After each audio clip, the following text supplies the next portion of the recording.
Yo, yo, yo, what's up, everybody? Thank you for tuning in to yet again another fantastic indie comic interview. It is your host, Cody, and we are keeping it geekly with our good friend, Anthony Stokes. How are you doing, man? This is our first time being face-to-face. I mean, we've talked so much, like, on, like, Twitter Spaces and stuff. Man, how are you? It's good to kind of, I guess, get a proper introduction. Yeah, no, this is fantastic. This has been a long time coming. I'm doing really good, you know, like issue 2 is being released. Pretty good campaign so far, so I'm feeling fantastic. Yeah, I was taking a look at it. It looks like you're right there. You're about a third of the way in. $1,005 of 3,500. Pretty impressive with 2 days in the start of the Kickstarter. I mean, that's some pretty big work. Well, the thing is, and that is really good. The thing is, people don't realize, or maybe they do, I don't know. But you basically get a spike when you hit launch, and then it like tapers off, and then you kind of get, it's almost like a valley. So how you do at the start and how you do at the end is like, it's, I don't want to say it's not a big deal, but you know you're gonna get that. Like, the key is the valley. Like, how shallow can you make the valley? So we're gonna really see how we do 14 days in, 15 days in, you know, because those, it's like a desert. Like, you get like one backer a day, maybe. Yeah. At that point. And then go ahead, my fault. I was gonna say, what are your plans for that valley? Like, what are your, I guess, preemptive measures to kind of work against that? I'm doing like an interview every day, essentially,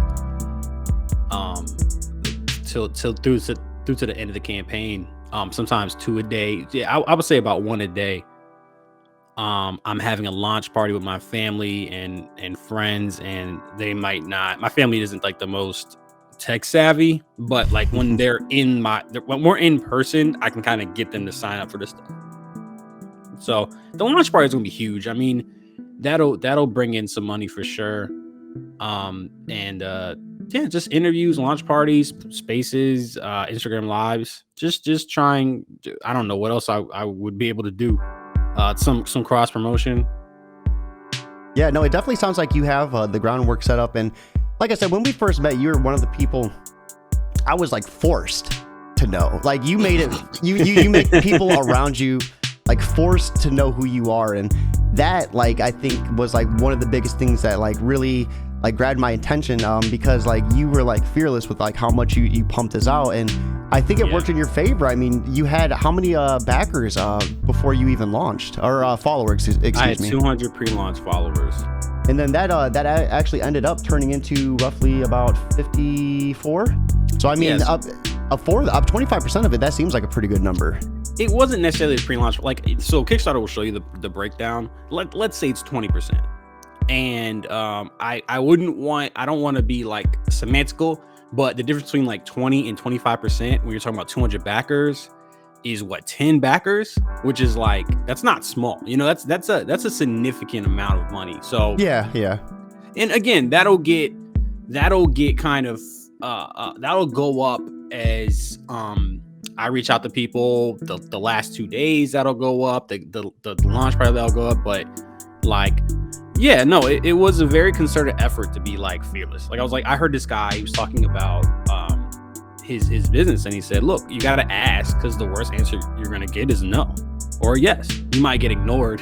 You know, that's the third. But I was like, yeah, like I said, brute force marketing was my thing. Like, I'm just gonna ask people, and I got ignored a lot, but I got a lot of responses too.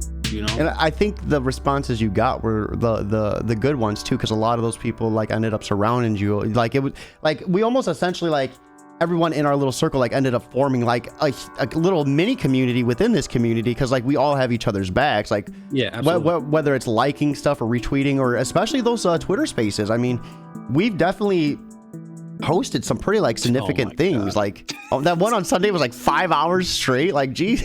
Oh, 7 hours. Oh, yeah, I don't even remember. I just know I was like whipped afterwards. We started at 3.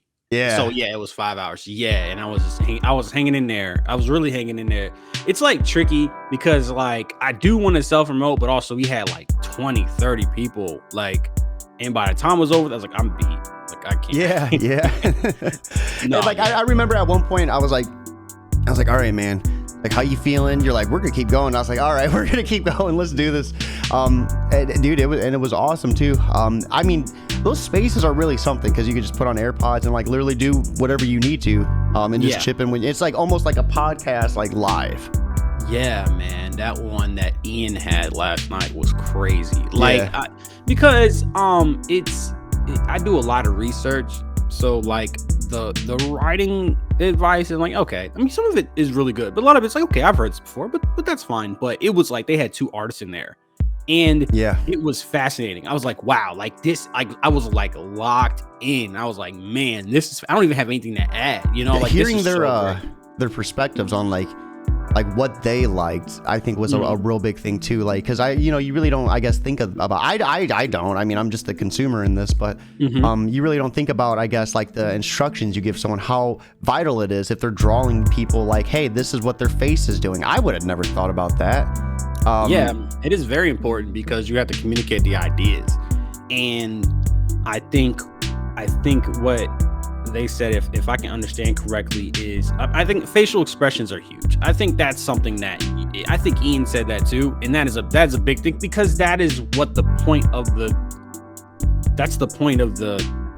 scene really. Like that's where the emotion is, like how like characters reacting to stuff. I can't imagine not specifying that, but I think they said like I think there's a in between like hands off and micromanaging somewhere in there that is good, and it was just a lot of great information. But yeah, the Twitter spaces were huge because I think I had 120 pre-launch followers, and I got like 80 in a month. Wow. Through I don't want to say exclusively through the Twitter spaces, but a lot of it was in the Twitter space, and a lot of the people that backed ended up being from the Twitter spaces. I can't like it's an amazing promotional tool and a learning tool as well. I can't like do for me, like, so I don't have a Kickstarter, but like in terms of like followers, like that day alone, I think I had like 40 or 50 followers. Just from that, it was ridiculous because all I'm doing is just hosting it or co-hosting it. Yeah. Shout out when my phone died. That was hilarious. I was like, oh no, like it was so like, funny. I had to get it back up, like as soon as possible. Essentially, we had like 40 people in there. I just remember like I'm listening, I'm getting in depth, walking around, and like I stopped hearing. I'm like, okay, did my AirPod die? And I'm looking, my phone's black. I'm like, no, and I run to my computer. AirPods. And I'm like messaging, and I'm like, they're like, it's still going. I was like, good. Maybe I was able to get in here in time, and then it died. I'm like, son of a gun. Yeah. No, I mean it's great. I mean it's fantastic. It's not easy hosting those, like especially because like if you look at like Ian or even Kevin, I think, or no Philip, like they host a space for like an hour, 2 hours. Like we was yeah.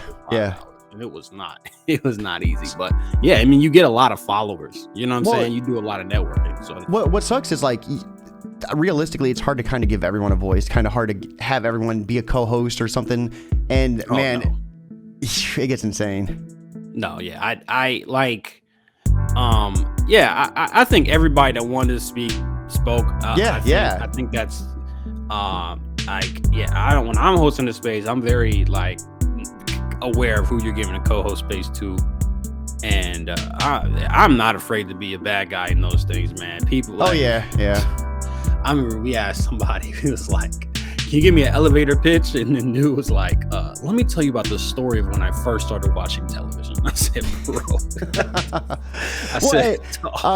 Let's put a pin in the spaces. Let's get to you. Let's get to you. Yeah, so, fair enough. Anthony Stokes, you were a screenwriter before becoming a comic book writer. So still am.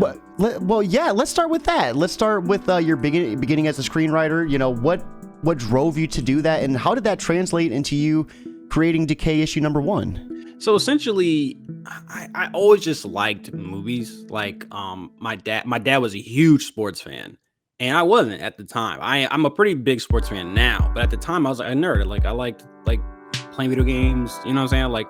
Like Naruto. I liked Dragon Ball Z. You know, I was just a nerd. And what we related to each other to was movies.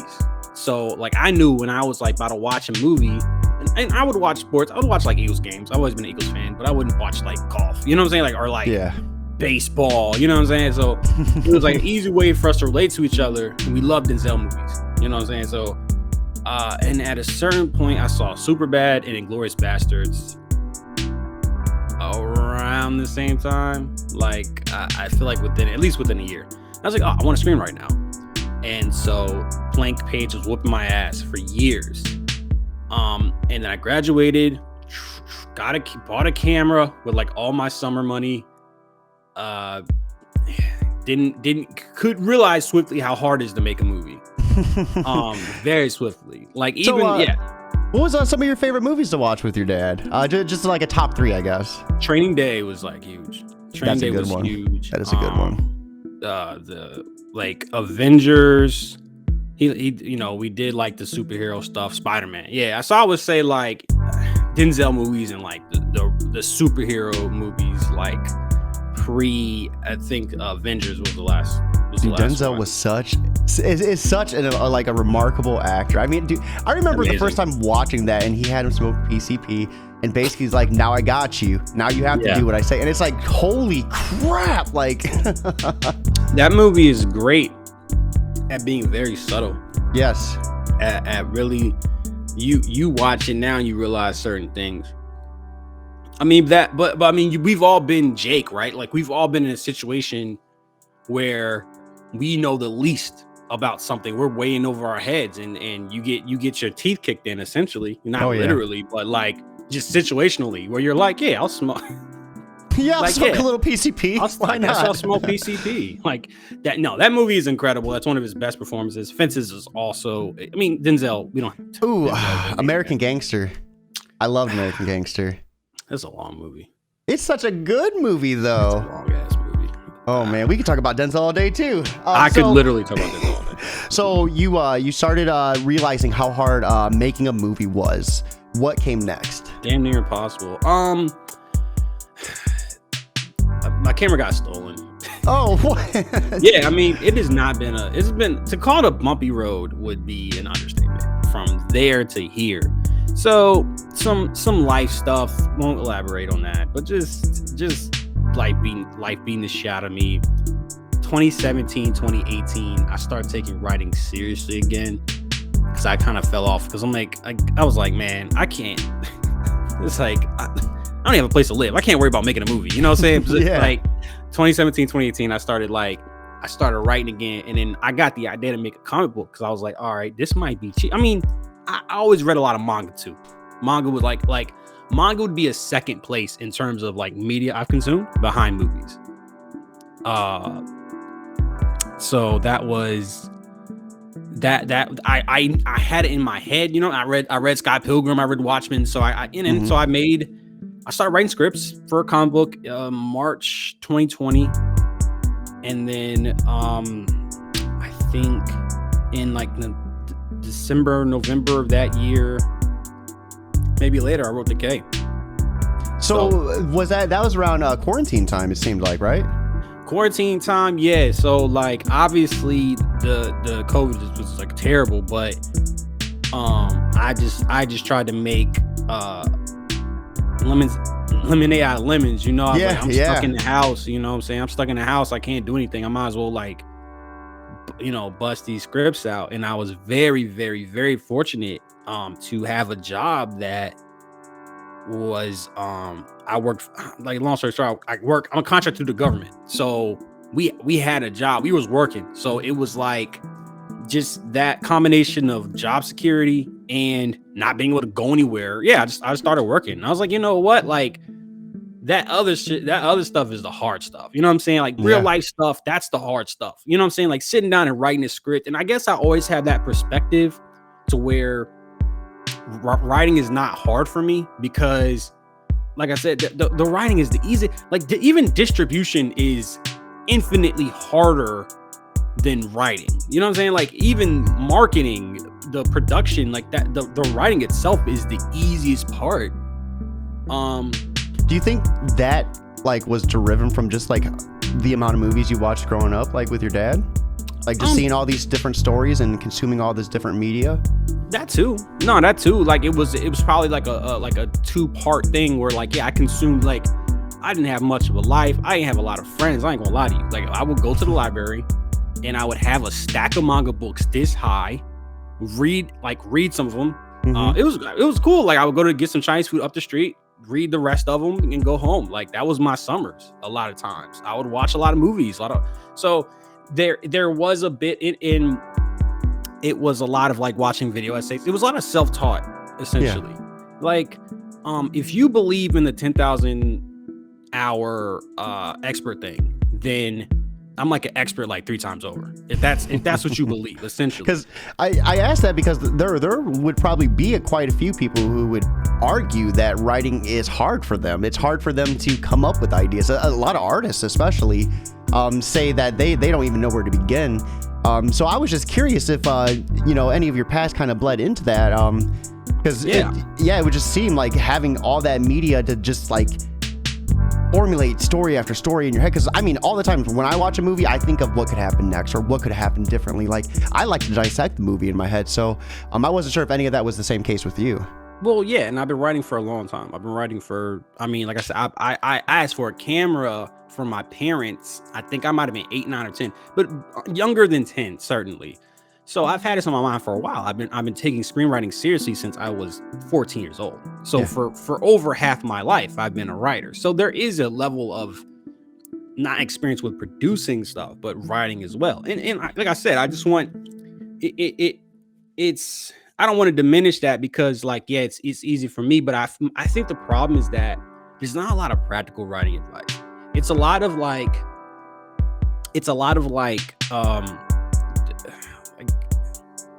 auxiliary advice. Like, oh man, if you gotta write, you gotta just do it. Just like it's a lot of like fluffy kind of like, hey, it's like motivational stuff. But like, we're not teaching people how to sit down and write. Like one of the things I do before I start a story is I write 100 facts about the universe. And what that does is it helps me flesh out the backstories, the characters, the universe, all this stuff. How do you come up with these facts though? Like, what do you do? Like, do you just think of random different things and just start jotting down different ideas? You write down anything. You write down 100 different facts. The character's name is Jose. Boom. They're from America. Boom. And then like these are just easy stuff, but you will find is that with the momentum, your brain will start filling things out. And it's just practical. It's anybody could do that. You know what I'm saying? Like anybody, that's simple, but those aren't the kind of writing tips you hear. It's like, and some of the stuff is just wrong. Like, just make sure your villain is sympathetic. And like, no, like that's bad advice. Stop telling people. You know what I'm saying? Like, that's probably why people are scared to write, because they have all these rules in their head that aren't even like, they shouldn't even be guidelines. You know what I'm saying? We should be teaching people like, hey, you can't that is a way to make a villain sympathetic. Here's how you do it. Don't say your villain needs to be sympathetic. You know what I'm saying? So it's like, one of my favorite things, I think Magneto is a great villain. I think that's a great like villain story, great villain arc. Because I don't know, I don't feel like because I don't know, like the way his revenge, it makes you feel sympathetic, I guess, but without like painting it too sympathetic. Like you have that rage from like his family getting killed, and then like you understand like why he's like that, but like I don't know, I don't think they really like, I think that was executed well. Oh yeah, I mean, yeah, I'm not saying don't make an unsympathetic villain. I'm just saying that like Magneto is like, all right, you have a backstory that makes sense. You have a villain. I mean, the advice should be give your characters motivation. So we have the bad advice, which is make all your villains sympathetic. And then if we boil it down to its core, it's, hey, give your characters a motivation or to be where they are. So you have to like, whenever there's writing advice, you have to like distill it into something that's useful. And I feel like that's why everybody looks at a blank page like it has teeth and claws, because they're not being taught like, and when you go to like a film school or a screenwriter, they will teach you practical ways to write and they'll do the other stuff. But when you're just scrolling through Twitter, which I love Twitter, and that's why a lot of times I try to ask questions that are like practical. Like I asked the other day, I was like, what makes good screenwriting? And of course, people found a way, not what makes good narration. And then people find a way not to answer the question. Always, astonishingly, don't understand it. But a lot of people had a lot of practical advice. Like, I can't remember the advice that they gave specifically, but it was good advice. But I'm trying to find out. I'm trying to find out, like, all right, how do we reverse engineer good stories? I think that's how you understand it. That's how you learn to write. So I've been on this crusade for a while that like we need to get the self-esteem of writers up. You know, that's like the imposter syndrome is like rampant amongst writers, and I'm gonna kill that shit. Like, no, you definitely. I think you have a loud enough voice to do it.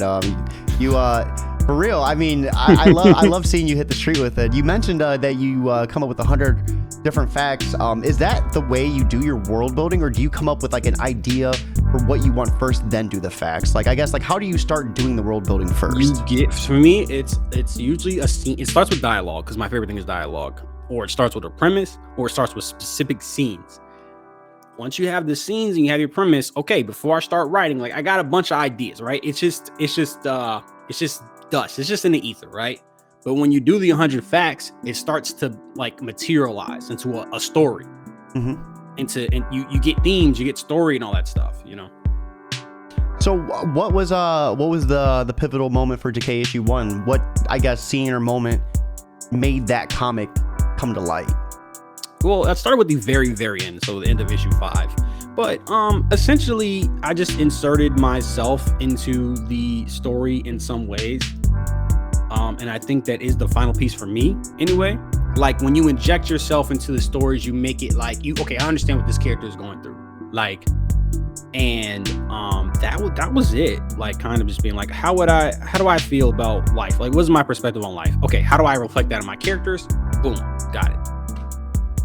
So would you say that the two main characters is, I remember you talking about your sister, is that like a direct reflection on you guys?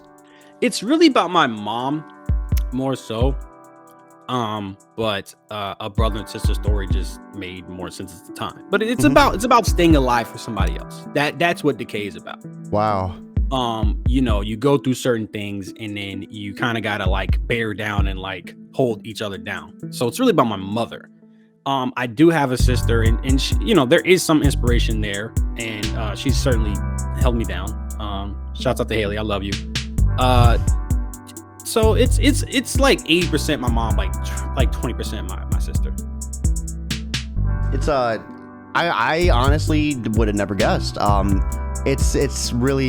It's really intense you say that, because like at me growing up, my mom was a really important person in my life too. She took a lot of the weight of the family on her shoulders. Without her, I wouldn't have like the mental endurance I have, you know what I mean? So like when you said that kind of like pushed me back, because I'm like, well crap, like now that I read it, I could definitely see that, like, man, yeah, absolutely. So Decay issue 1, let's start painting the picture, and then let's go ahead and start diving into this Kickstarter. So we start off with a really interesting manner, and that is Marcus. We start off with Marcus dead, and I thought that was a really interesting start. What was I mean, you started off brutal, like, yeah. What was the purpose behind that? So last summer, I really hit, like, I feel like my stride as far as like practical advice. So I'm gonna take a step back a little bit. So and I watched BoJack Horseman, Attack on Titan, and Death Note in the same, like, within the span of like a month, and it really gave me a lot of perspective on tone and how to tell a story. So every good scene should have either tone, story, theme, or character. Those are the components of a good scene. And your opening needs to have all 4. A good opening. That's why the opening of movies or TV shows or whatever are usually great, because they have to set up a bunch of stuff and then it tails off after that. I mean, that's a lot of stuff. Yeah. Some of my favorite movies do that. And that was it. So I had to establish the tone, which it does, the themes about loss and grief, the characters, the story. Like, it was I wanted to encapsulate it in one moment. And that was it. That was easy. And like, hey, you know, if the case for you, like, instantly. So there's no guessing. It was the interesting part though is it was foreshadowing, and it was like almost like a curveball, because we follow them throughout their day, and he's not the only one that gets killed, and I thought that was really interesting. you did a really good job introducing Jess as well, the sister. And man, like when we get to that party, I knew trouble was gonna happen as soon as you started seeing like the different gangs like arriving on the scene. Like I've been to enough house parties to know sometimes things are getting a little too rowdy. Yeah. No. So essentially, like, I knew from my buddy, and I'll mention it every time I do an interview, told me I failed as a screenwriter, and he wasn't doing it to be malicious. But he said it, you know, and I wouldn't say I failed as a screenwriter. I would say I failed as a filmmaker. I crashed and burned as a filmmaker. Can always bounce back. But so I understand that nobody owes me anything, you know. Mm-hmm. Even the people that do owe me something don't owe me anything. So like I was like, okay, I have to like hook people. I have to keep people hooked. I have to make sure that if you enjoy good storytelling, you can like this, because I can't make something that can turn people off. I mean, then again, it is like a very gruesome comic book, so like maybe okay. The premise being what it was, I had to keep people hooked as the best I could, essentially.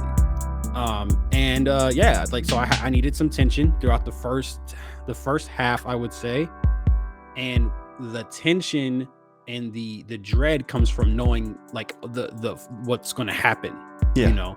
And then what happens, there's a twist upon that kicks off the story. Yeah, I really liked how you started intertwining different aspects of a voodoo. And I remember from a Spaces, you really wanted to spotlight, you know, the actual like true representation of it, and shoo away from like what the mainstream media really portrays it as. Western media is what I say, because I'd be curious what voodoo looks like in like African movies. I'd be really curious, but I doubt it looks like how it does in like American movies. Yeah. Well, there is the element of bringing the person back to life, which I think is maybe a little cliche, but I'm like, okay, that's not you know, Jesus came back to life. You know, that's like Christianity, Catholicism, like that. Being reborn or come back from the dead is like a motif with a lot of religions. So I was like, okay, I'm not doing that. Was the furthest I was willing to go, as well as the cover, which has a voodoo doll. And I was like, okay, if that's the worst we're doing, I can live with that. Like I hope that I'm not bastardizing the religion, because that's what it is. It's a set of beliefs, you know. So we know what that looks like. You know, hating on a set of beliefs, you know, that's bad. Like we understand that is a bad thing. So I was like, okay, cool. That's the worst. That's the very worst thing. Okay, cool. Now let's show it as something that's good. And then the interesting thing is, to me, is that like death is represented. I say it's a cultural unifier, but also like different cultures like do different things. Like for Christianity, at least, death is essentially it. You know what I'm saying? But for other cultures like South America, African culture, it's just the beginning of. I feel like, and I don't want to. I think Hinduism has the reincarnation thing. I could be wrong on that. I just have to say that different religions treat death differently. Yeah, and it's not necessarily a bad thing. So, with knowing the backstory of this character Jess, she gets into voodoo because hey, it recontextualizes death as something that's like not a bad thing, which if you understand the backstory, you understand why she might have to feel that way. So yeah, no, voodoo, I want to be super careful. I want to treat it with kid gloves. And so what type of like research did you do? I guess like what did you do? Any sort of like special like digging in deep to like kind of make sure you weren't like stepping on any toes? I think I did. I think you can. There's a such thing as doing too much research. It's almost true. Like, okay, in the physical copy, it doesn't even have the word voodoo in it, because like, okay, cool. Like I wanted to be so far removed that I had like if I messed it up, okay, you know, like I'm trying to just make sure I'm respecting this religion. So much. Yeah. So I did a decent amount of research. It's a little hard. It's a little hard than I would have thought, but I did some. And but not too much to where, okay, you're injecting so much of this thing into this that it should almost be about voodoo as opposed to this family or this, that makes sense. So, man, I had a chance to read issue number 2, and I'm excited to dive into the Kickstarter. I really like how you transition things. Like you said, there wasn't the use of the word voodoo, and I think the way you implemented the I guess the quote unquote reincarnation. I don't know if you could truly are we able to talk about like what he's wearing? That's fine. Yeah. Is the necklace like even like is that type of necklace like strongly attributed to like that type of religion? Oh no, that was something I just made up. Yeah. I was gonna say, so it is pretty far removed. I thought the necklace was like a really cool touch too. I seen you selling it, and I was really. I know you wanted me to read it so bad, but like I said, I read it like the day of, so it's like just fresh in my mind. Yeah. And when I started seeing it, I noticed in the different panels, like you could see it, like and you did some really cool touches with it. Thank you. With Decay issue 2, how did you go into this after issue 1? I mean, did you have a Kickstarter for issue 1, or was that all like self-funded? I had an issue. Yeah, no. I would hesitate to call it crowdfunding. I lost so much money, but no, I did an issue 1 through crowdfunding. Yes. So, how did you do this one differently? Essentially, I just did more promotion. Essentially, like I was mainly on Facebook, and Facebook is terrible for Kickstarter because it throttles down the link. I mean, the engagement is so bad. Like, I think people know about this. Like, they'll throttle down the link, and I mean, Twitter, like right now,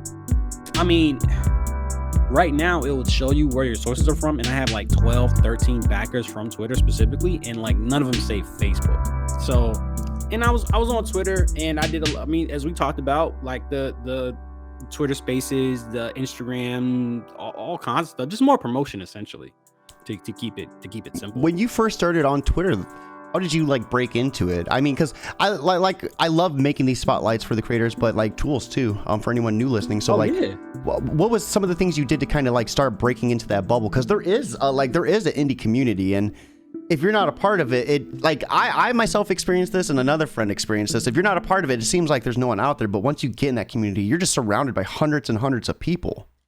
So essentially, I saw people getting like thousands of dollars. Like I made $3,700, but honestly, you can tell when it's like, all right, this was fluky, and then you can tell like whenever I have a short story.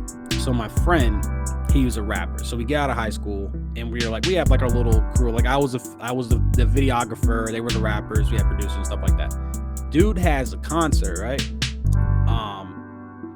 And it's crazy. Like it's so great. Like his mom gets him a party bus. We have bottles. Dude, we might have had champagne. Like, yeah, I was like, oh my God, the rest of our life is going to be like this. And it was cool. It was one of the best nights of my life. Then fast forward to sometime after that, he has a second show, and you have to sell 10 tickets. He could not sell 10 tickets. He had to buy out the tickets and give them. Oh yeah. And that taught me, like, and I give this guy credit for showing me how to be an artist. Essentially, like I give him credit all the time. I was like, okay, so like the first thing, people will support it, and then the next thing it's like, like which is fine. So I was like, okay, this 3,700, I can't rest on this. Like I can't just assume I'm gonna make more than this just because it's number 2. You know what I'm saying? Mm-hmm. So it was a big point of emphasis for me to just get on Twitter, where I'm seeing these people make 5, 6, 7,000. Shouts out to them, and these people are super helpful and will give you all the information in the world. So it was like I just wanted to get like them, and I saw they had a lot of Twitter followers. So I would go to these comic book pages that had like 5,000 followers, and I'll just hit follow, like 100, 200, 300 at a time. Just follow. You follow me back, dope. And so I started getting the followers. And then I started getting more engagement. This is probably around the time I met you. Yeah. And then I kind of started talking to people, and then like before I knew it, almost like the Twitter Spaces again was a huge thing. But after that, like, okay, cool. Like, yeah, I'm like here, like I'm in the community now. Yeah, I would say I had Keep It Geekly probably for, I don't know, maybe half a year. And I would just do my podcast, and it would be something where on Job for a Cody, I would Keeping It Geekly, because I was trying to separate the brand. And then I did an interview with George over from Catch the Craze. We were talking about Wonder Duck. You guys are doing a show tonight, so shout out to Dan Price. Be sure to check that show out on Instagram, over on Dan Price's Instagram. 9 p.m. Eastern. 9 p.m. It's gonna be awesome too. But I remember when I was getting ready to do the interview with him, I was like, I don't want to do this off Job for a Cody. This is becoming a thing. I need to make its own brand. And then pretty much from February to today, I have gained almost 600 followers.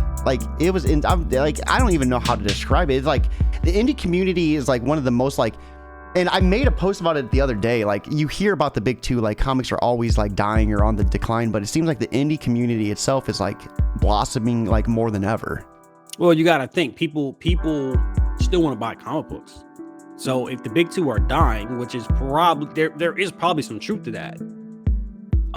I don't know. And there's also, we don't have to elaborate, but there's also people pushing that narrative for a particular reason. So I don't know how true or we don't have to get into it. But if that is true, if we take that at face value, people are still going to buy comics. So what are they buying? Exactly. Yeah. They might be looking down at the other big three, and then they might be looking at indie comics and stuff. And I mean, if you think about it, indie comics is kind of where it all starts. Before something gets big, it starts out indie, right? Or basically in that aspect. Action Comics. Action Comics #1, indie. No, you're right. Yeah, you're 100% right. So, I think there is. I can say almost assuredly that it's better, because you got to think, to make Decay cost 7 months. It takes 7 months. They have to, don't they make Superman comics once a week? So some of them are once a week. Some of them are bi-weekly. A lot of them, a lot of the ones that I feel are more fleshed out, because I read 3 a week, 3 to 6 a week, are typically the 1 months, I would feel. So we look at the time. The ones that get the 1 month are probably the best, and then the ones you have to do a weekly story. How could you you can't even really do fully fleshed out arcs, because you have to make a comic book every week. You know what I'm saying? So it's a lot of those artists are working on 3 projects at a time too. Shouts out to them, bro. But so it makes sense to me. I mean, it makes total sense. And what we're seeing across media, period, with streaming and social media simultaneously, is that the floor is raising for entertainers. I've argued that people, because there's industries that are about authenticity, like rap music. I've argued that rap music has never been better. You can go on Spotify for $9.99 a month and listen to more new music than humanly possible. Yeah, the true. Sheer amount, the sheer volume of good stuff that's coming out these days is astonishing. When you have Netflix, Hulu, Apple, they're all making movies. They're all releasing and distributing their own movies, and a lot of them are as good. Some of them are the same movies you would see in theaters. So yeah, the floor is raised. So it's intimidating, because it's all right, cool. There's more competition, but which is totally fine. But it's also hey, I have a shot. The ceiling is being lowered. Yeah. So it's also you don't ever feel that maybe that would potentially be diluting the market, having all these properties coming out around the same time as your property, with only you're in the water with only so many fish to feed. Do you ever have a feeling of maybe there's too much dilution going on? Not from too much dilution. It sounds like you're talking about competition, but you don't want to use the C word a little bit. I don't feel that way. Well, let me word it a little bit differently. Yeah. With I feel like I'm back in 4 to 5 projects a week. You know what I mean? There's so I almost don't have time to read them all. I don't have time. So do you ever feel there's just too much out there? I guess is the better way to ask that. Like yeah, no, absolutely. No, 100%, a million percent. No, and even with the floor being raised, there's still people now that aren't even being able to get to that first tier, which is unfortunate. And that sucks to say that like not everybody's built for this, you know. I know that's against, I know it's against like the kind of rah mentality that we have, and I understand why it exists, but yeah. So the question is then, how do you stand out? That's the immediate question, is what can you do to stand out amongst all these other people? And I have no problem getting beat by somebody who's made a better product at all. You know, I will say, I've never seen someone offer their first issue to so many people to read, to check out. Well, I mean, yeah, but you definitely, I remember there was a point in time, like I would check out a comment section if someone was like commenting about your post, like, do you want to read this? And I'm like, holy crap. Like, how do you feel about that? I know you were big on giving the first issue PDF for free. Like, how do you feel like that's like rewarded you, I guess? Well, I mean, we can look at the results. Like the Kickstarter would bear out that, like, all right, a lot of these backers I didn't have. So it goes back to nobody owes me anything. And again, the people that owe me stuff don't necessarily owe me anything. So it's like, how do you, again, that goes back to my previous question. How do you stand out amongst all these people that are making, frankly, really good products? Because there's a lot of good, like, I don't know how many indie projects are out there that are as good as, like, say, Watchmen or something like that, or Scott. I don't know, but maybe a tier 2 below that, there's dozens, there's tons. We know them, you know, we know those guys. So I'm like, okay, I just have to work harder. Essentially, like, was my mentality. You know what I'm saying? So, my thing is like, all right, yeah, I'm gonna ask, because, like, again, all you can say is no, yes, no, or ignore me, and I do get ignored a bit. And even so, I give away the PDF, but like, if the person wasn't willing to respond to you, like the person wasn't even willing to say, I'll read it, they were never going to read it. That's true.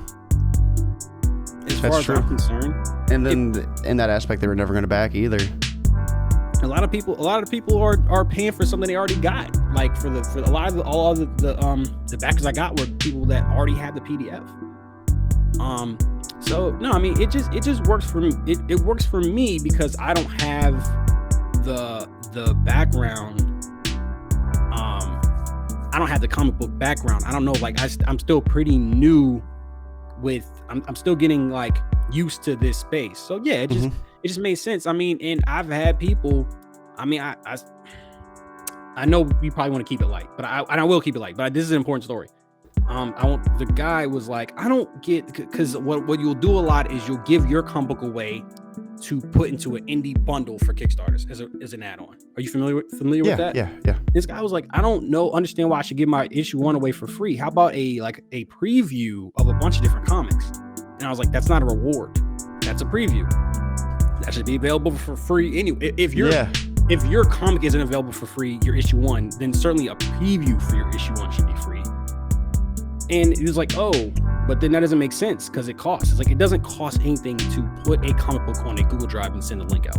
That's true. And we had a conversation about that. And that's just how I see things. Did it cost something to make it? Yes. But you already spent that money. One-time cost, right? One time. That's how I see it. Like, and like we talked about this. Like, does it cost you anything to make this podcast? No. You already have the expenses, right? So like, it was just easy for me to be like, okay. And then what happens is when you give that PDF out for free, you're removing you're making it as easy as possible for people to ingest it. Yeah. You know what I'm saying? You're not putting it behind a paywall. It's available for like 99 cents on my website because I don't think I can offer it for free.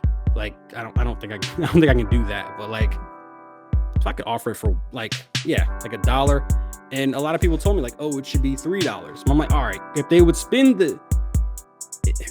okay, but you're gonna lose some people with that, you know. So that's how I see it. And it costs absolutely nothing. Like you've already had it made. You're making your second issue. When you give people something like that, they'll probably be more inclined to buy a physical copy. No, absolutely. There's been a handful of times where people. Right right here. I actually put it right here so we could showcase it. Actually signed by the man himself too, right there. Absolutely. Love that little note on the inside too. Yeah. My handwriting sucks, so I'm glad you can make that. So I read the PDF and then I was like, I need to check this out. I usually don't open them, but I did, and I was like, holy crap! I was like, you gotta be joking! Like I almost would have never seen that if I never would have opened it. It's almost like giving you the PDF first, like kind of like incentivize you to buy a physical copy. Yes, sir. Yes, who'd have thought? We have El Crudo in the chat. How are you doing, Manny? Welcome to the stream. He's also running a Kickstarter for El Crudo, excuse me, issue number 5. I think he had like 5 PDFs for $5 on his campaign. Outstanding. So. Yeah, I think he's a big supporter of your method as well. Yeah, man, because it's one of those things when you read it, like my biggest philosophy, and I'm a big person of this, like if you get a free PDF, you should at least at a bare minimum retweet about it or talk about it, because word of mouth is free. Send it to somebody else. Or at the minimum, he's saying good luck with Decay. Hey, thank you. We appreciate that. Thank you. If you can afford it, try to support him. Try to buy the PDF. I know, who was it? Someone gave me a PDF and I went and bought their PDF like on their Kickstarter. It's like, for me, like, how are you guys supposed to grow if you don't continue to get that? It's easy. I mean, yeah, if you like, try before you buy. Like it's cool. And yeah, like I'm a read Crudo 1 through 5, and if I like it, I'll buy a physical copy. Like it's genius. Like really, like it's I don't know. And some people, like we have a friend Jesse who's like, they are not willing to undersell themselves. And I'm like, you know what? That's fantastic. And that there is a line of thinking that works there. You know what I'm saying? But hey, it's all up to you. You know what I'm saying? But and we have my girlfriend in chat as well saying hi. Hey, thanks for the support. Girlfriend. Yeah, but like it's just, to me, like I just don't have the time. I can't grind this out for like 5-10 years. You know what I'm saying? I need to have a certain, you know what I mean? I'm almost 30, which isn't crazy old. What does that mean? I'm 32. You know what that means. The back starts shooting out. I get it. But I mean that to say, and there's nothing, the age doesn't matter. I'm just saying, me personally, like, this is not easy. You know what I'm saying? Like, this is not, like, this is cool. Like, this is easy. I mean, even I was tired. I'm drinking a Red Bull before I start this. You know what I'm saying? Like, I feel it, man. It's mentally taxing. It's mentally taxing. Yeah, it's mentally exhausting. I mean, phew, like, because you have to do a lot of work to get your book out there. You have to, and I'm sure it's tiring. I'm sure it's tiring to go on shows and say the same thing over and over. That's why I try to do my best. I don't care to spice it up. I would almost lose my mind over that. I don't care about that, because you have to these are the things your audience needs to know. So I never mind that. You know what I'm saying? Like, if every single question is like that, then sure. But like, okay, you get the introductory out the way, and then you get into like the cool shit. You know what I'm saying? Hey, we actually have a Ness in chat. Sorry to interrupt, but he's throwing some hearts in chat saying his 2 favorite people. And Ness, we appreciate you. We were just talking about you. Yeah. The only person with a better comic book debut than me. And that hurts to say every time. Hey, I own both physicals, so my lips are sealed. We got to make that a power pack or something. we gotta bundle those together. We talked about, but yeah, I mean, like I said, I just feel like you have to. I feel like you just have to find a way and then commit to it. I think that's all it's about. So, enough of this. Let's commit to actually breaking down this Kickstarter. Oh yeah, absolutely. Should I play the video? No copyright. Yeah, absolutely.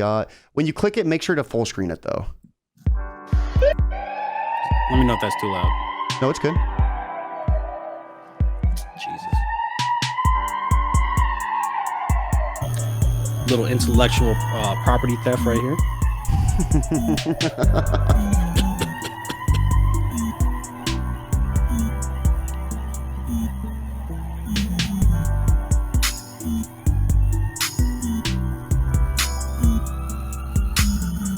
Oh, I need to full screen it. My fault.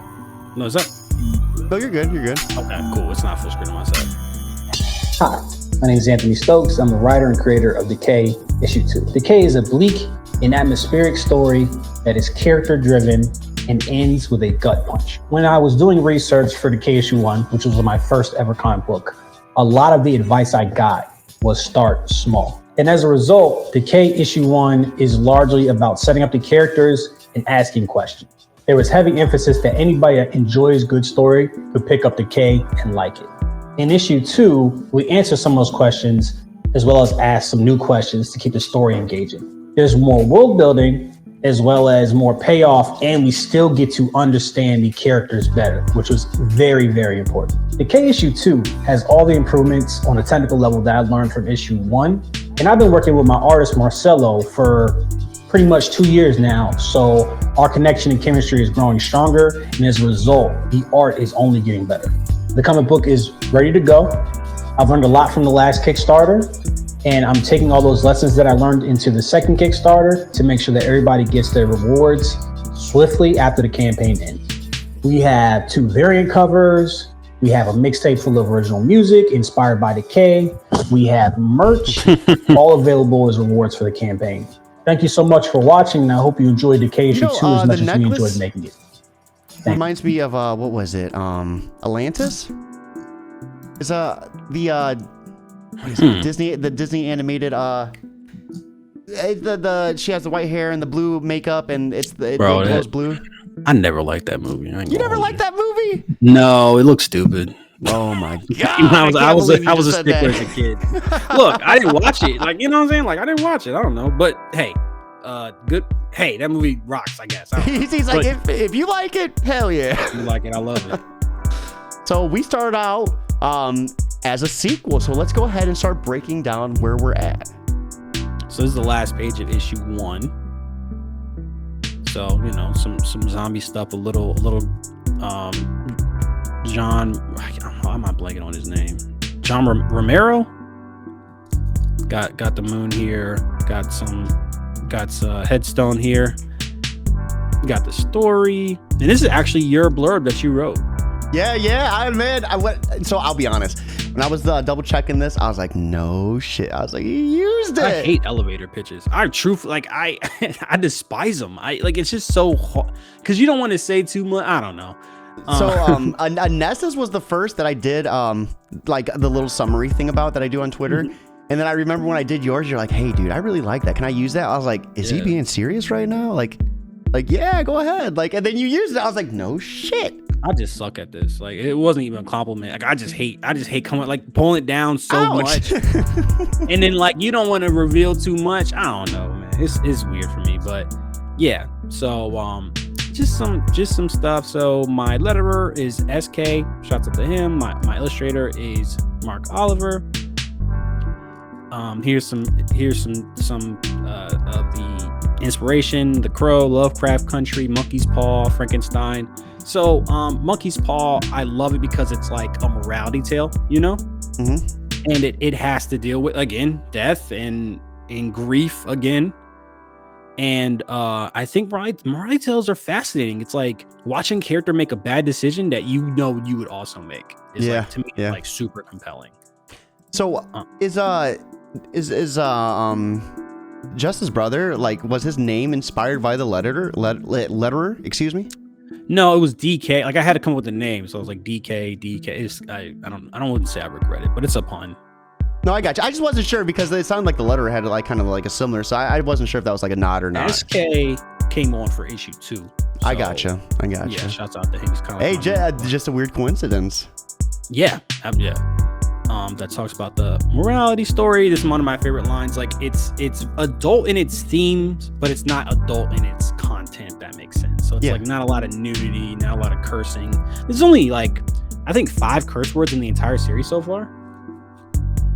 So are you making like a conscious effort not to put a lot of cursing in it, or is it just something that you just typically keep out of your writing? Oh, no.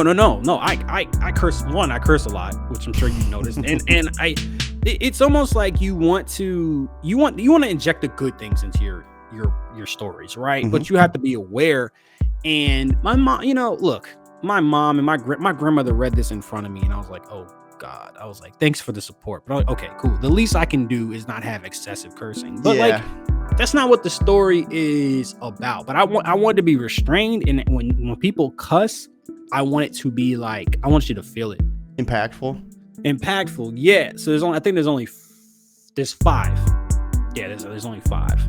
I can name all of them, but I won't. So we got some great art here by. Okay, so this is like my favorite. I like kind of like the off. It's kind of off a little bit, ever so slightly. Got some great lighting right there. Full moon. Kind of playing with horror. So what tropes. made you? I guess. Do we want to talk about talk about issue 1, or we try to keep that spoiler free? What made you want to have her go back? What was that? Whatever you want. Yeah, man. Let's have a good what made you want to start with her in her home as opposed to at the graveyard? Well, because that's not. Well, one, it's faster, right? So we're gonna end up at this moment, right? Like this is gonna happen inevitably. So I'm like, why not just cut straight there? And up to the point, she's been the main character in the story. You could say it's DK, and there's some logic, but we're following. This is Jesse makes the pivotal decision to bring him back, which is the inciting incident. So in a lot of ways, Jess is the main character. Okay. So yeah, that was an easy decision to make. Have some horror tropes in there, which I like. We have here, which I don't know why he picked this color. And it's like the whole bathroom is I didn't even notice this. The whole bathroom is like tile, and then these squares are bigger than these squares over here. Hey, I've been in enough bathrooms where it looks about right to me. Okay. Hey, you know what? I don't worry about stuff like that. I know some people do. I'm not a real stickler for that. I really like this bathroom scene though, because it's here we kind of see him going through some of the more adverse effects of this. Like he tries to remove the necklace here, and you see that's a no for him. Look at the onomatopoeia. It's absolutely gorgeous. My friend said he found this super hilarious. Shouts out to Keon. Yeah, so he turns back, and this is one of my favorite. I like the texture of the hair here, where it's kind of fuzzy a little bit, because a lot of times it's like perfectly straight. So I like the fuzziness right there, and I love this scene. And it was a big deal for me to have this in here. Did you talk to your artist about like having correct representation of the hair and everything? No, not really. I like the way it looks here, but I was just like, I'd send him a reference picture. Yeah, that's pretty much it. No, and I really like this scene too. When you see him really start to go on his rampage, he's a bad lad. Yeah, well, he's got some things going on, but yeah, I love this kind of like splash page thing. A lot of contrasting colors. It's kind of like see him in the background. You can see the anger, like very expressive. So I think the way your artist was able to like complement the colors, like the light with the darkness, and how it illuminated the area was just phenomenal. Nah, yeah, they did an amazing job right here. And then some reviews from our Nas. Shout out to Nas. Yeah, absolutely. And then my guy Noah from Constructing Comic Books, Jeff Michael Miller, Kid Cretaceous, I believe. I'm not great with pronunciation. And then we got some rewards. So we have let me back up. We have a Lane Lloyd cover here. They did a fantastic job. I like talking with other artists, because you're not married to the art style of the comic book, which is cool. We have one which is DNS. I don't know his full name, but that's his name on Twitter. And like this one is like, to me, is like fantastic. You kind of got like the X-ray effect right here. You got them as kids. This is Hurricane Katrina, and you can see they got the little doll right there from the motif. So what was the reasoning behind the Hurricane Katrina? Well, because their parents died in Hurricane Katrina. I gotcha. If you notice in issue 1, they're at their graves, and DK says all this from some water, and then Jess says, well, it was a lot of water. You're right. Yeah. So this is them, so that's why they're so close, because they went through this. Was there any like significant reasoning for including Hurricane Katrina in this? Like, was that something that maybe like adversely affected you at one point? Oh no, I'm not from New Orleans. You could say some people have made a point that, I'll keep it light, but that there was some other motivations going on for why Hurricane Katrina impacted so many people like it did. You don't have to elaborate. Ask Kanye West what he thinks about that.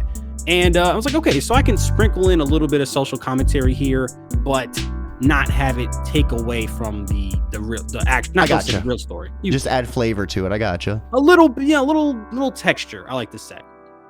So and it's in New Orleans, so it just makes sense. And I think it's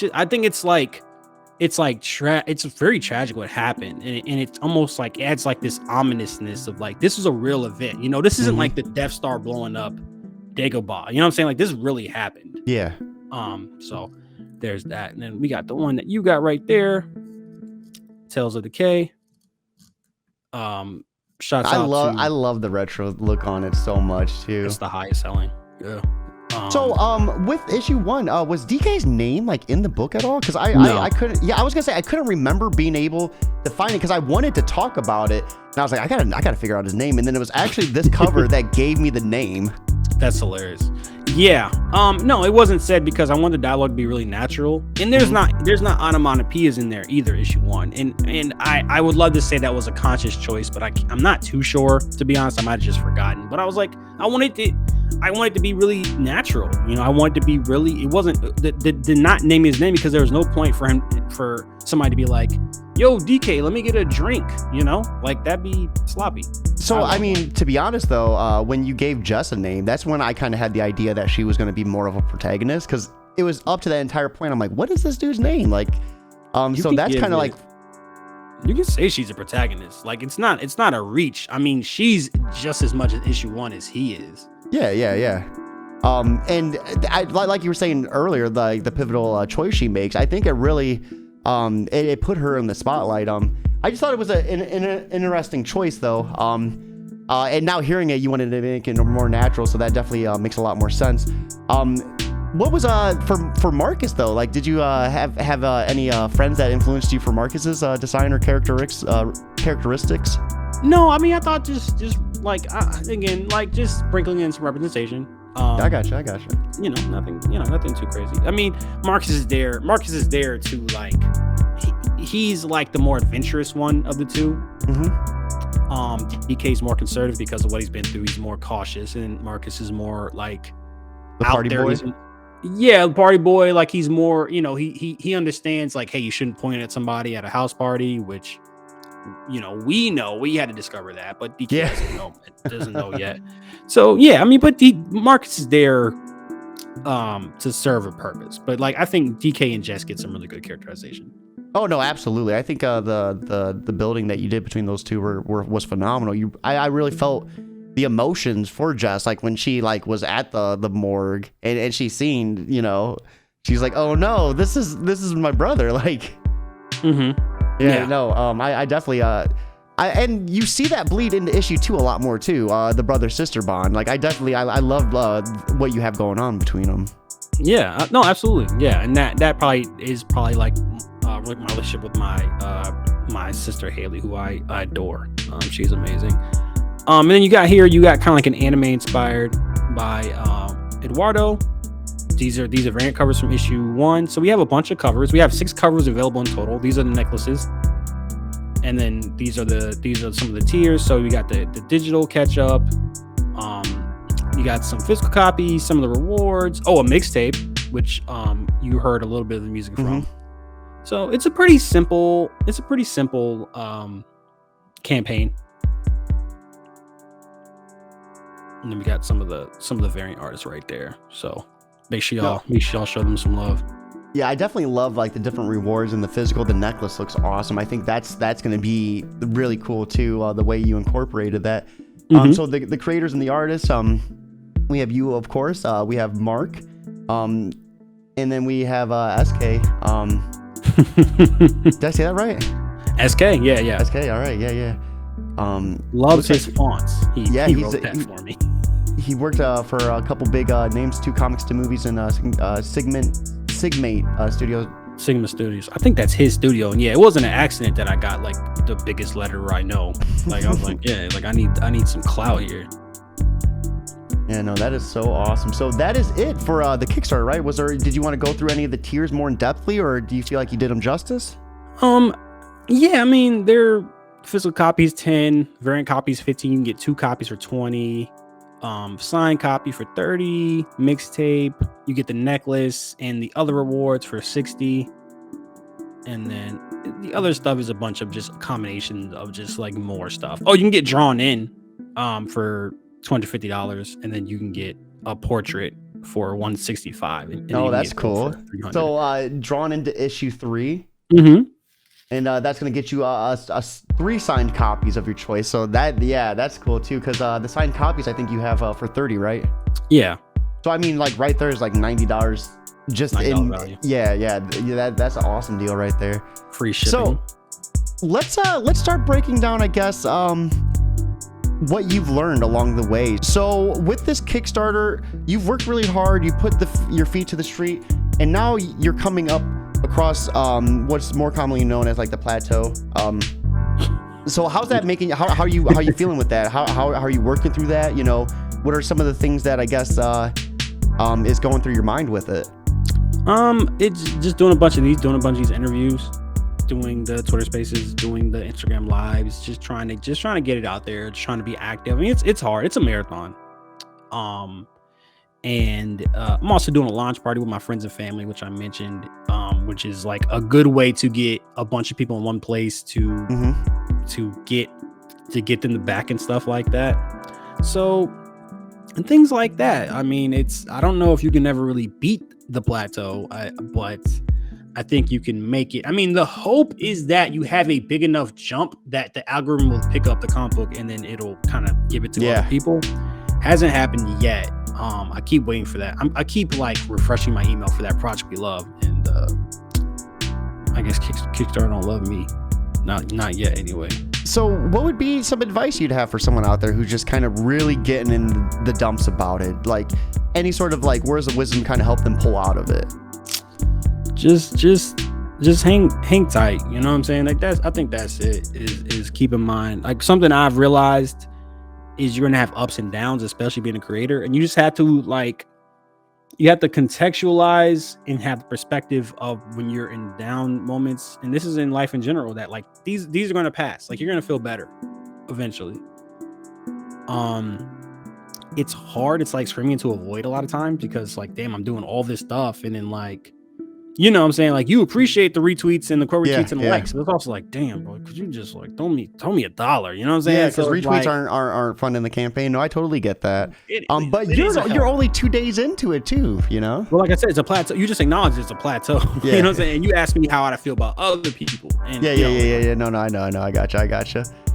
You know, so I'm feeling good, but like, we also know that you have the stated goal for the campaign, and you have your real goal is like. So what's your real goal looking like? Shit, I would love 5,000. Which I don't know how practical that is, but that. So do you have like stretch goals?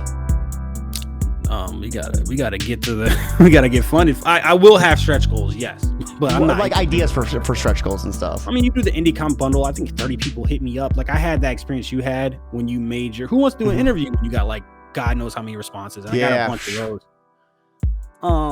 So I got that. I'm gonna have a wallpaper. I'm gonna have what you do. Oh, here's what you do is so the cover art for Kickstarter, it has specific dimensions, and they're very similar. Like they're more horizontal than vertical, like comic book covers. And I think a lot of people they'll do is they'll take a comic book cover and then like slice it in half, and that's their cover art. And to me, it looks like shit, frankly. Yeah. You take that cover art, and then you can also turn that into a wallpaper, which is a digital reward, which is free to distribute. So. No, you always have some really good ideas. Like it seems like every space you come up with a new idea to really get Kickstarters like popping, or like I said, and most of the spaces I've been able to attend, like you've been nothing but like helpful and giving advice and solid like help to those around you. Well, you gotta help people out. Like, you know what I'm saying? Like it's knowledge is free, and I say do the right thing. Doing the right thing is the right thing. You've heard me say that before. It's like, all right, yeah. if I help, and this is not why I do it, but let's say I help somebody, and then let's say Anas want to make a Kickstarter, and I say, Anas, here's what you do. You do A, B, C. This is my experience. And Anas comes in and he brings 20, 30 new people to the platform. That's 30 people that weren't on Kickstarter that are on there now.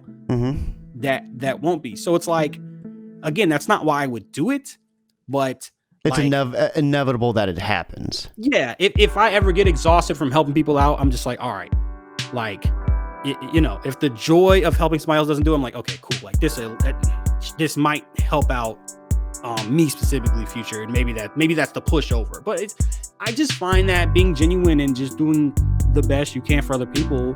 Anas is truly a poet, by the way. I'm not trying to interrupt you, but he's like a rising tide lifts all boats. Like, come on, Anas, when aren't you just writing like beautiful words of literature? We need to be writing that next project, that next combo project. I ain't trying to hear that shit.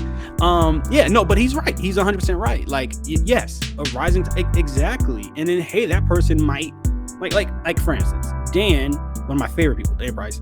He understands Instagram. I understand Twitter. So there's a lot that can be learned from that. It's like, if you just help out everybody, you'll help everybody get better. And we talked about it. Like, I'm a very competitive person. Like, but I think that has a bad word attached to it, like has a negative connotation to it.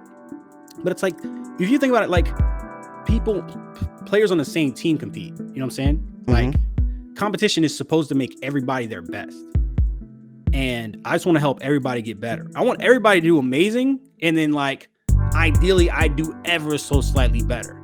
But yeah. My goal let's go. Everybody great. You know what I'm saying? Like, why not? And in turn, maybe they'll be inclined to, like, teach me some things. You know what I'm saying? Yeah. I think you could really, truly learn something from everybody. Yeah. So, I've learned a lot of people.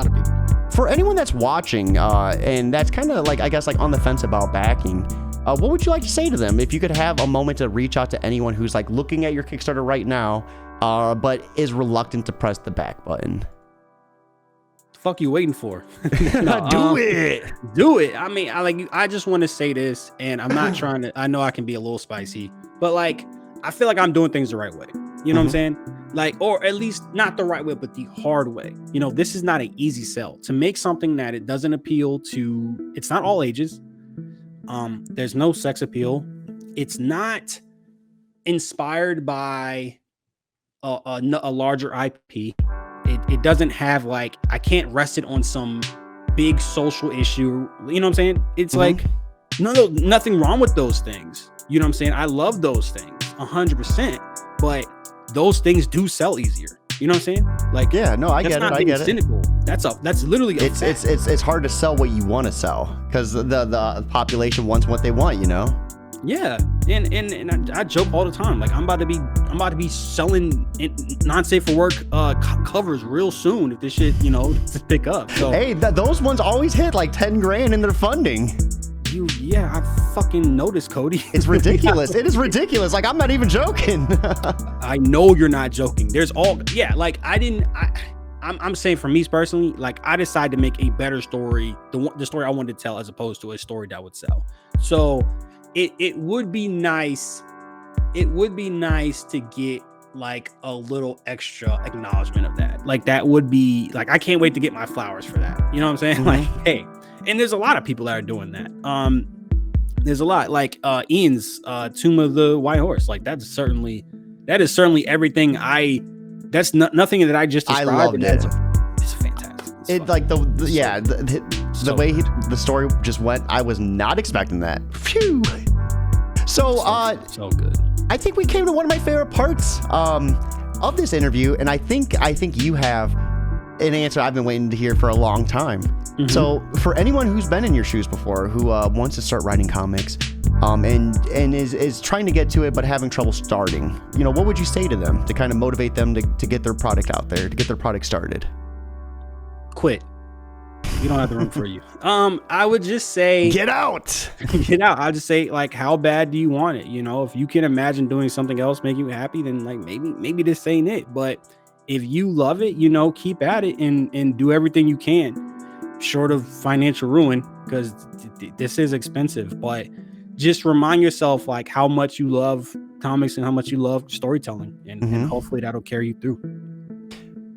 I think you really hit the nail on the head there. That was awesome. That was very, very, just as deep as I thought it was going to be, man. This was such an awesome talk. I feel like we really like, we've broke out on Spaces before, but like this interview thing's a little bit more like one-on-one. It's nice to like actually kind of break down that like Spaces wall and kind of just get to really cut the shit with you, man. Oh yeah, absolutely. So yeah, guys, I think this is a perfect opportunity. We're going to wrap things up. Be sure, if you have not checked it out already, here is Decay issue number 2. Here is the link right there. Hit that up. Be sure to back it.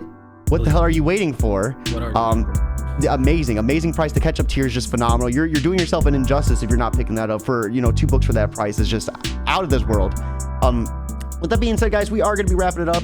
I hope you guys have a fantastic Wednesday. It is New Comic Book Day, so be sure to check out Decay issue 1. If you what's your website? You want to plug your website real quick? decaycomic.com. So go there, and you said you could buy the issue for 99 cents? The PD. Oh, well, yeah, I should probably take it offline. Yeah, don't tell them that it's cheaper. Oh my God. We're going to edit that part out. Yeah, don't tell them it's cheaper. Hey. No, it's fine. It's fine. Well, be sure to check it out, guys. I love Stokes. If you're not following him on Twitter and Instagram, be sure to hit him up. Those links are in the comments down below. We're going to be wrapping it up. But most importantly, guys, I hope you keep it geekly.